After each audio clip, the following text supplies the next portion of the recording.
नीचे एक विशाल कमरा था जहाँ स्कूल के पुराने लाइब्रेरियन मिस्टर थॉमस एक बड़ी मेज पर झुके हुए थे। उनके सामने एक विशाल पुस्तक खुली थी जिससे डरावनी नीली रोशनी निकल रही थी। वो अपनी उंगली से हवा में कुछ शब्द लिख रहे थे जो नीली आग की तरह चमक रहे थे। थॉमस की आंखें पूरी तरह सफेद थीं। अचानक थॉमस रुक गए।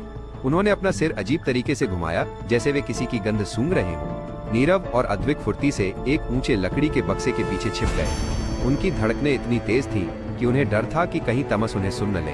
थॉमस के हाथ में मौजूद पुस्तक से फुसफुसाने जैसी आवाजें आ रही थीं। अंधेरे में भागते समय अद्विक का साथ छूट गया। नीरव एक दूसरे कमरे में जा पहुंचा जहां की दीवारों पर कांच के सैकड़ों मर्तबान रखे थे।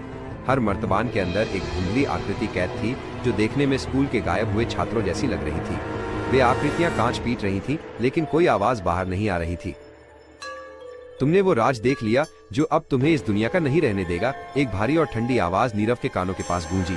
थॉमस नीरव के बिल्कुल पीछे खड़े थे। उनके हाथ में वही नीली रोशनी वाली किताब थी जिसके पन्ने अब अपने आप बड़ी तेजी से पलट रहे थे। नीरव जम सा गया था। तभी एक जोर का धमाका हुआ। अद्विक ने कमरे के दूसरी तरफ से एक भारी लोहे का स्टैंड नीचे गिरा दिया था। नीरव भागो! अद्विक पूरी ताकत से चिल्लाया। थॉमस का ध्यान भटक गया और नीली रोशनी का घेरा एक पल के लिए टूट गया। ये नीरव के पास बचने का इकलौता मौका था।